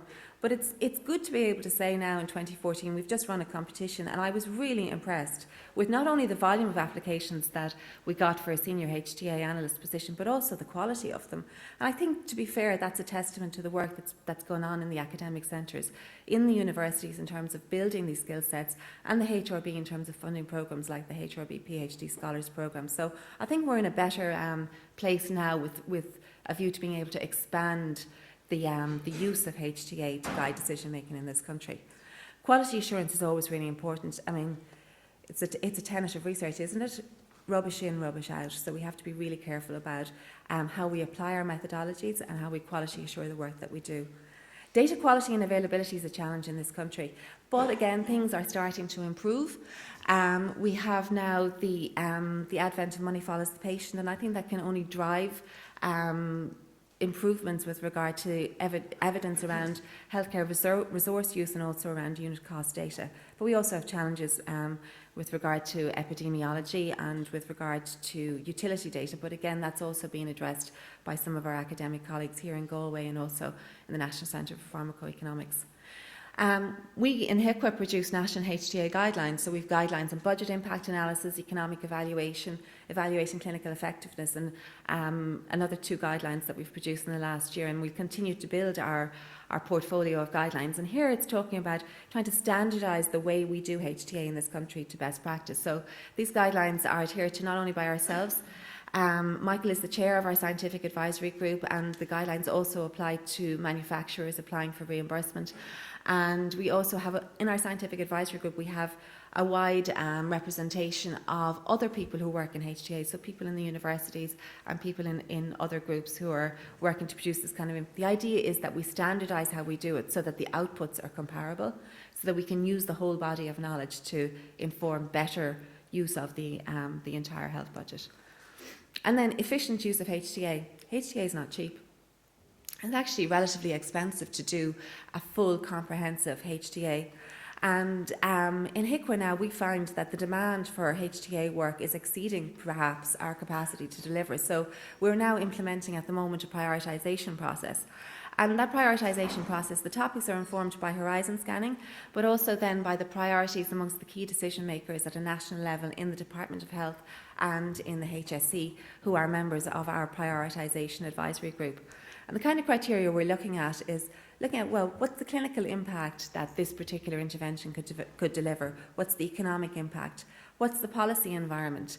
Crucially, we will only do a HTA if it's linked to an imminent decision. So we don't do HTAs for the sake of them. We only do them if they actually are going to inform a decision that's about to be made. But sometimes we can't do a HTA because perhaps there isn't information available. You can't look at the cost effectiveness of something if there's no evidence of it being clinically effective, for example. And we also have to look at maximising the use of our own resources. So we're implementing our prioritisation process now with a view to developing a work plan for the next 18 years, but trying to be as efficient as we can with our own public resources so that we can inform as many decisions as possible and trying to ensure that they're the right decisions informed at the right time. And then international collaboration is another way that we can improve the efficiency of what we do. A lot of other countries looking at the same interventions at the same time and engaging with the international groups to see how we can leverage off work done elsewhere. So what's the future then in terms of using HTA to address challenges of affordability? Internally, we're implementing our prioritisation process. I'm very hopeful about the impact the money follows the patient will have with regard to the availability of data. I think we can be very impressed by the level of investment we've had in HTA academic research over the last number of years. 3 of the HRB Research Leaders Awards were awarded to HTA. One here in Galway to Kieran O'Neill, one to Carl Walsh, who works with Michael at the Pharmacoeconomics Centre, and one to Limerick. So we're really looking forward, I suppose, to the outputs of that work and how we in HICWA can help with the implementation of it in practice as we go forward. Universal health insurance. Well, you know, this is, I suppose, it's a medium health policy priority, medium-term health policy priority. What it will look like, we don't know for sure. Certainly we've had a white paper that outlines at least we will have an intention to have universal health access and a standardised basket of care. And the way of informing that basket of care will be around clinical guidelines, around HTA of interventions, of new interventions prior to including them in the basket of care. So regardless of what the funding structure is for universal health insurance and what the structures to deliver HTA to inform universal health access are, I think it's fair to say that there's still a huge amount of HTA work that remains to be done. It's probably inspiring, at least for people who are hoping to work in this area in the future, because I think we can be pretty confident that at least in our lifetimes the challenges of affordability of healthcare are not going to go away. So I think we'll be talking about this for a long time to come. Thank you for listening.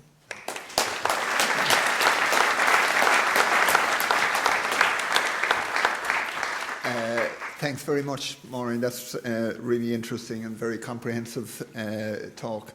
So we've got some time for questions. I was glad that I didn't have to start shouting at any of the speakers' time up because they could, of course, ignored me.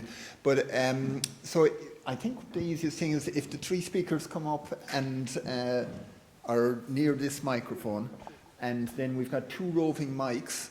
And I've got two wonderful volunteers from my health economics class, Phoebe and Aisling, and they're going to go around. And if you have a question, I suppose maybe the usual practice, if you say your name and your affiliation when you ask the question.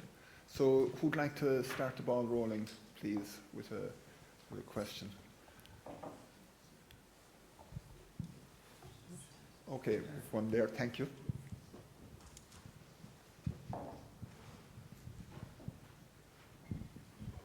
Thanks a million. John Carey, I'm a local rheumatologist here. There are three great talks, so I just thought I'd set the cat among the pigeons a little bit here in terms of innovation. And there's great work being done, but I would say we're so far behind here, and the speed of progress is so slow in Ireland. That's our biggest problem. We're about 20 years behind America. When I came back in 2007, I could see there's a whole raft of stuff going on that we couldn't afford. Because if America couldn't afford it and England couldn't, there's no way Ireland could afford it. I had patients in America who used to fly to Ireland to get their biologic prescriptions because they had an Irish passport when I lived in Cleveland, when I worked in Boston. They wasn't covered in America, but they flew into Ireland, had a nice holiday, and flew back with 20 grand's worth of medicine in their suitcase every year. We know we have people from England doing the same thing at the moment. But there's a lot of stuff that is out there that we know doesn't work, and we know even if it did work, we probably wouldn't pay for it. And I suppose there's a lot of things that happen in the system, like MRIs, for instance. GPs can't get x-rays here. We know for osteoarthritis, GPs provide the cheapest care. We don't have a drug that works. Rheumatologists are more expensive because we order more blood tests. Surgeons are the most expensive because they do more procedures. And yet, when you look at the outcomes, they're the same. And we know from America and England and Canada, when they've looked at the highest quintile of care and the lowest quintile of care, the value of the care is worse than the highest because the outcomes aren't any different. But in Florida, which is very like Ireland, it's very hospital-centric, and your care in the end of life for heart disease, cancer, fractures, pneumonia, you end up in a hospital with a lot of tests done. You get a lot of cancer patients with metastatic disease getting lots and lots of chemo. The outcome isn't any better than, say, Minnesota, where primary care is very well funded, very well structured, and people have very primary care and outpatient-centric health. But like there's huge swaths and cuts, as you pointed out rightly, in the budgets in the last few years, but they're very crude tests. So for instance, for our patients, we spend about 20 grand a year if we have a patient on a biologic with RA. Now I know for a fact it's much cheaper and much better to actually treat those patients, a lot of those patients, with other medicines, but we don't have the facility to get people on those medicines. We can't see them early, and if we do see them, there's no way for us to see those patients. Right now, for the last 4 weeks, because of a staff crisis, we don't have patients coming in for infusions because there's nowhere to schedule them. There's no nurses available. We don't have a physiotherapist. We don't have secretaries. You know, we're down doctors, and yet we're treating people with about 5 million a year on infusions in our unit, and we know we could save another 1 million if we just had the staff to see the patients in a timely fashion. So when you get to the top, the key decision makers, like I've been in the National ICT Strategy in Ireland for the last 4 years, I know the single biggest intervention in Ireland that would save lives and save money is a national ICT record. It doesn't matter what it is, it'd be so much cheaper than what we currently have, because waste in Ireland is the biggest problem in our healthcare. We have great nurses, great doctors, great physios, some of the best in the world. But the duplication, triplication, quadruplication of tests, nonsense, and all these people who might get a disease are on drugs they shouldn't be on, and the people who have the disease can't get on the drugs because they can't access the system. People are getting the same bloods done month in, month out, no one's checking. They go to the outpatients and they get the bloods repeated again.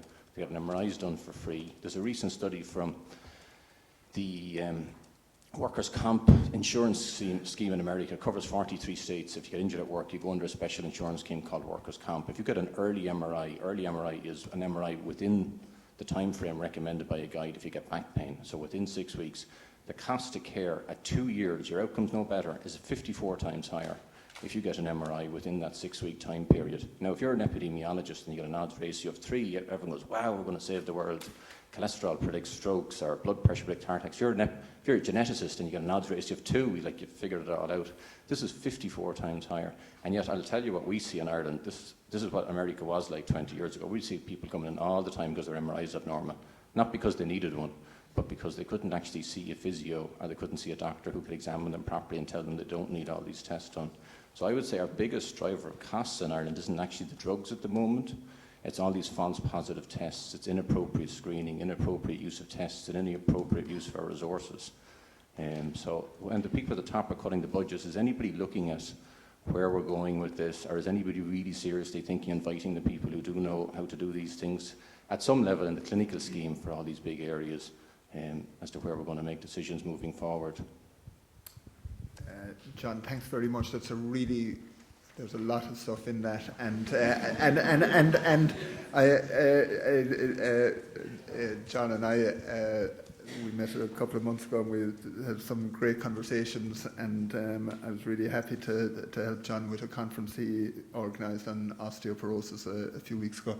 So would anyone like to address some of those points? Because I'm not going to put you under pressure to answer everything, but Charles, yeah, please.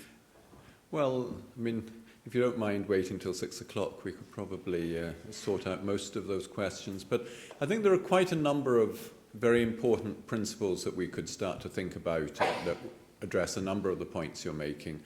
One is we should probably have a moratorium on healthcare reform, because we've had 15 years of disastrous chaos where it's impossible for people who do know what they're wanting to do to get on with it, because they suddenly find there's been yet another change in who's in charge and another change in structures, and everyone who had any corporate memory is then eliminated from the system, and you keep coming. So I think a bit of stability would help. Trying to move towards a more mature public debate is obviously important, because as we saw from Professor Joe Duffy earlier on, he's perhaps informing and misinforming, and he's not alone in this. There's a wide range of people who are doing good misinformation around the system that are encouraging inappropriate understanding. So I think trying to get a more mature debate, which does include us having a capacity to say no, and being quite clear of why saying no is a good thing, and trying to move away from the, if there's any evidence that it might ever have worked for anyone at any time, then do it. So there's that side.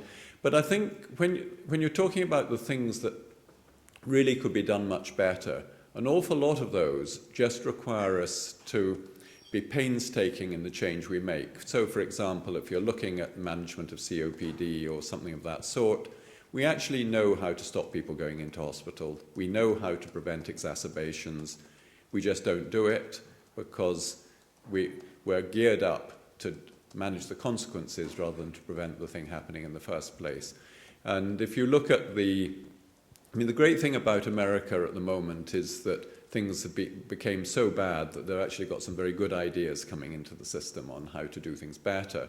And a lot of the primary care-driven initiatives in the United States, I think we can learn a lot from, in terms of really fundamentally going back to how can we manage the different problems in a more sensible way? How can we avoid such a hospital-centric system? But so long as we are penalising people for getting treatment in primary care, they won't choose to do it. So long as we don't provide access to community-based allied health professions, then people will end up in hospital or end up not treated, and then we'll end up with exacerbations that are avoidable. So I think a lot of the things that you're talking about If we calm down and look at the detail, understand how the incentives at the moment are often very inappropriate, look at ways of empowering people to provide services in more sensible ways. As you say, there's a lot of skill there, but if I can say a very dangerous thing, we need a lot more management in the health service. People get obsessed about how if anyone's wearing a grey coat or has any title that sounds as if it's managerial, it must be a bad thing. The system is seriously undermanaged. I'm not saying we need a parade of additional people in management.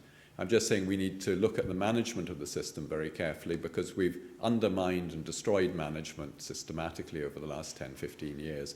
And I think unless we give some credit to people who are actually sorting out problems, and there are a lot of very good sorter-outs of problems. They mostly work at St James's Hospital, of course, where the leadership is so inspiring that they do a very good job. But actually around the country there are lots of pockets of excellent management that we could be building on, but instead of which we take a bunch of people who are doing a good management job and say, we've got a new structure, you can apply for your job again. So it's this kind of mentality that is very negative about people sorting things out. I think it's very destructive. I mean, I agree with about 80% of what you say, which is a very high percentage. So you've obviously been listening to Brendan in his discussions. Sorry. Okay, so another comment or question. Thank you. God, sorry. Hey, good morning. Cara Beacon is my name. I'm a psychiatrist, and I've a point and a question really, and they're actually for Dr. Maureen Ryan.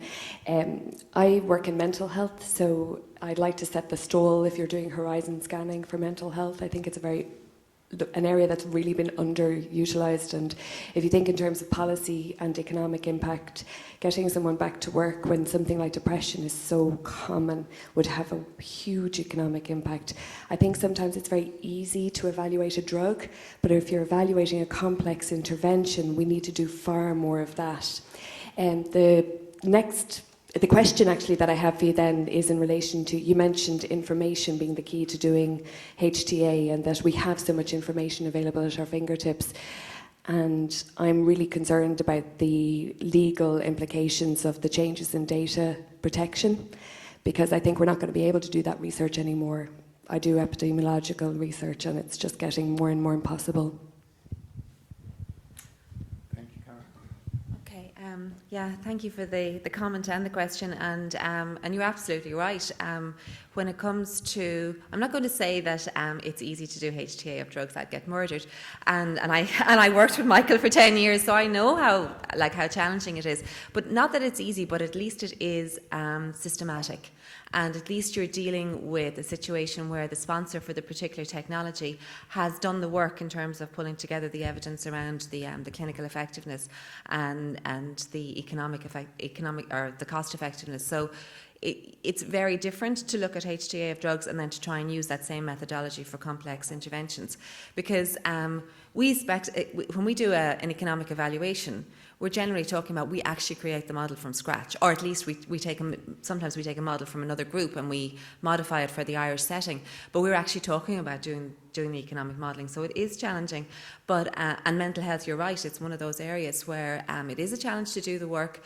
There is, I suppose, kind of a challenge that has to be put back to the system around providing the evidence around the effectiveness of the intervention, so that HTA can then actually assess that. But I understand the challenges in doing that as well. And the same would be said around a lot of social care interventions, and it's also true around ICT interventions. So we are in the information age, and there are huge potentials for ICT interventions to be used to improve productivity, but it's notoriously difficult to measure the effectiveness of those, and it's notoriously difficult to assess them with regard to clinical effectiveness and cost effectiveness. Then in terms of the question, what was the question? Oh yeah, the date. Oh yeah, I know. It is a huge issue. I mean, I think it's something that my other hat in HICWA is that I actually have responsibility for. We'll be assuming supervision of research ethics committees, and it's a huge issue for for the research community the stance that's been taken with regards to data protection. And I think the Data Protection Commissioner is being made aware of that. I'm not sure to what extent researchers' concerns will be taken into consideration, but it is, as you know, being driven at an international level as well. So, but yes, it could be a real pity with regards to the use of observational data to inform assessments and the use of real-world data if we no longer are able to do that. I mean, I suppose there is kind of an argument that if that is where we are, then we need to start and ensure that when we're recruiting patients, or at least when we're bringing patients into care, that we explain to them the benefits of them being involved in registries. And there's a lot of work to do there, I think, as well. Thanks. Thanks very much, Maureen. Another question, please? Michael, I suppose I think it would be a little unfair if we let you off with no. Well, I wasn't going to. But, I mean, you made a very strong comment on the threshold, the size of the threshold. Do you want to elaborate on why you think it's our? Do I have to? No, you don't, of course. But I could imagine, Michael. It's not for my own sake now. I could imagine, but that there'd be a lot of people in the audience who'd like to hear similar. Yeah. Thanks, Brent. I think the issue about the threshold, I suppose we've seen changes in the threshold from 20,000 to 45,000, and was 45 before that. I think our issue in relation to the threshold, as I said, is it captures the value proposition, but it doesn't actually capture the budget impact.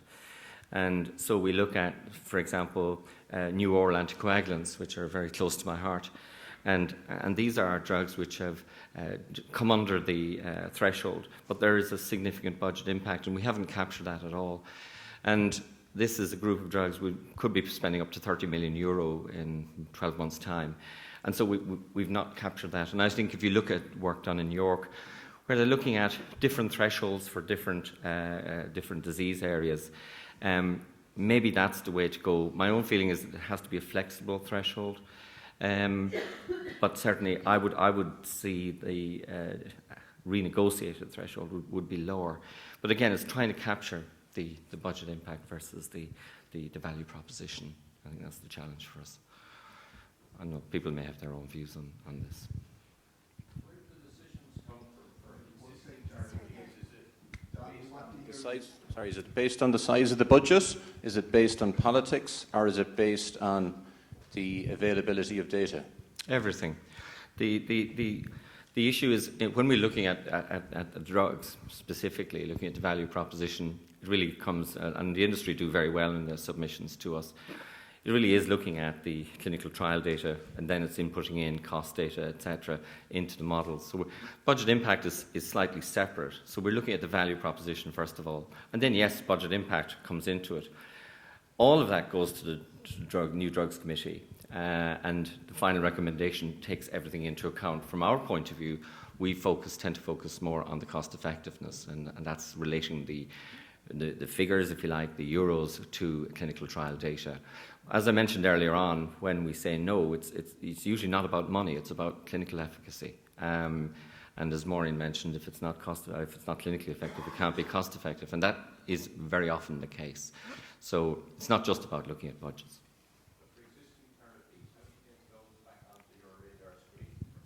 Yeah, absolutely. Well, I suppose the one thing about pharmaceutical expenditure is it's very open and transparent. We know our top 100 drugs. That's fairly straightforward. And yes, I'd be lying if I said that existing therapies, they do come to our attention because of expenditure. And I think that's appropriate. And we have to say, look, we're spending, say, 20 million on a particular area. Are we getting value for money? Yes, if we were only spending 100,000, we probably wouldn't look at it. So that does highlight where we're coming from. Yeah. Just wanted to make a small point on that last issue. If you take an area like cervical cancer screening, which obviously is still in the relatively early stages of development in this country, and which is one of the most cost-effective interventions that I've experienced being introduced. I was involved 30 years ago in its introduction in the north, so I was very familiar with this. The issue that arises there is with vaccination and with changes that come with that and with changes in treatment effectiveness, the logic of the screening program changes. But there's great resistance in a case like that to people rethinking, as a result of the changed environment, how you would do some of the same things, but you would do some of them differently.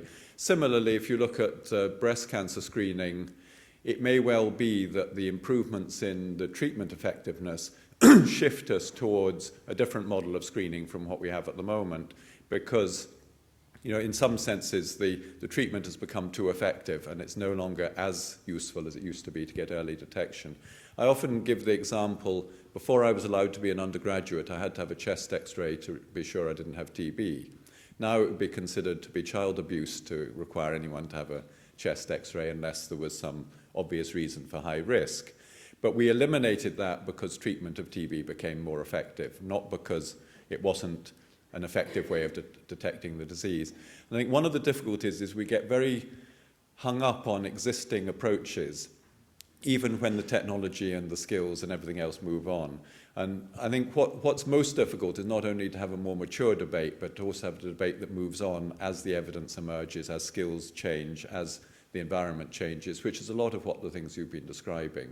And I think if we are frightened to say, well, yes, this was a good idea, but it's no longer such a good idea, or it's an idea that needs to be done differently in the future, that's going to be crucial to trying to release some of the inappropriately used resources. Thanks, Charles. Might have time. Oh, yes, you see. Thank you. Thanks, Brendan. Conor O'Dwyer. I'm one of Brendan's part-time students, but I also work with Sanofi in the time that Brendan allows. It's a question for Professor Barry, really, around the medicine management programme and the ability for that to drive change in terms of incentivising change. I'm referring particularly to the old scheme in GP land where GPs got a rebate based on cost savings. So I'm wondering, are there plans to drive change to that kind of mechanism? And also more of a comment, it strikes me that the recent establishment of the 9 community health organisations, is it not an opportunity missed where they haven't tallied geography-wise with the new hospital groupings? That if they matched up, you could drive change in the CHOs through the hospital groupings. And is that a major missed opportunity?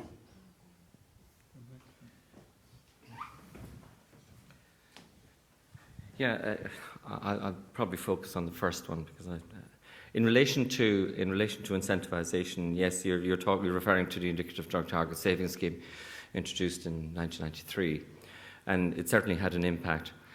I am in favour of incentivising prescribing. I think it would work. I think it's how you do it. I think it should be a short-term incentivisation, around 3 years, I would have thought. And if you look at, we're already laid the framework for it through our preferred drug initiative. And I would like to see a situation where we do reward prescribing, good prescribing through that. I also think it's a positive development. It's investment in general practice. It's not giving money to people. It's investing in general practice, which badly needs it. And I would see it as a mechanism to do that, and a win-win situation. But yes, it does change. Incentivisation does make an impact, and we've seen it in the quality outcome framework in the UK. So it's not whether we should do it; it's how you do it. I personally would do it. That's my own opinion. Thanks, Michael.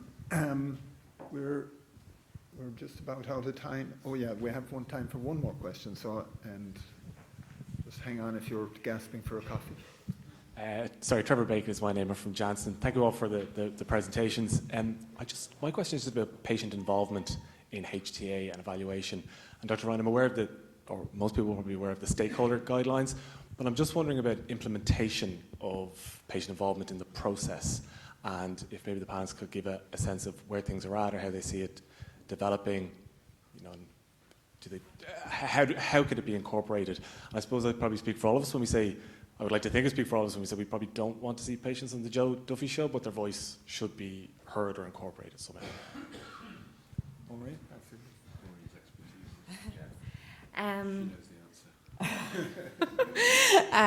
We'll see.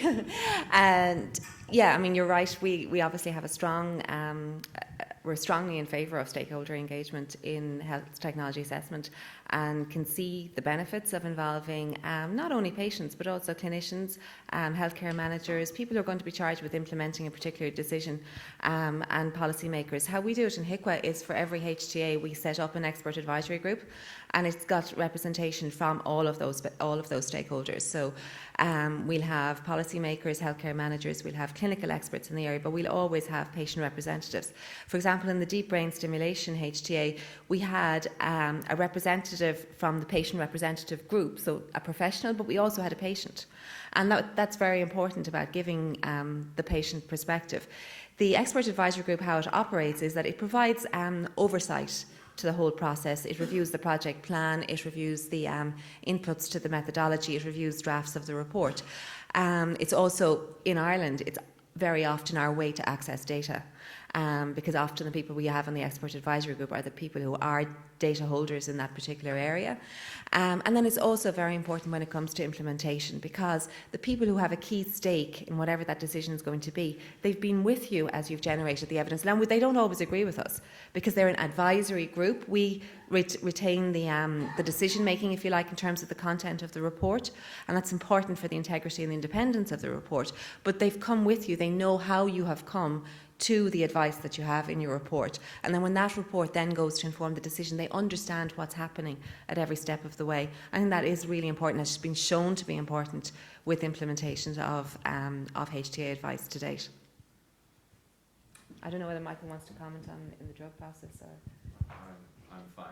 You're okay. we might get another word out of him later. Okay, well, I think we've had a really interesting morning session. I want to thank the three speakers for their great contributions. I want to thank, of course, Loretta for her very interesting opening remarks. It's 11 o'clock, so there's coffee upstairs. There's a corresponding venue, just call it upstairs in the Aula, and you can hear the cups rattling. You can either go out that way and upstairs or go out on your other side upstairs. We're due back here at 11:30. And can I just say, because I can see Angus, our excellent photographer here, any of the speakers who are here, if you could just wait and we might take a couple of photographs. So we'll see you back here at 11:30. Thank you.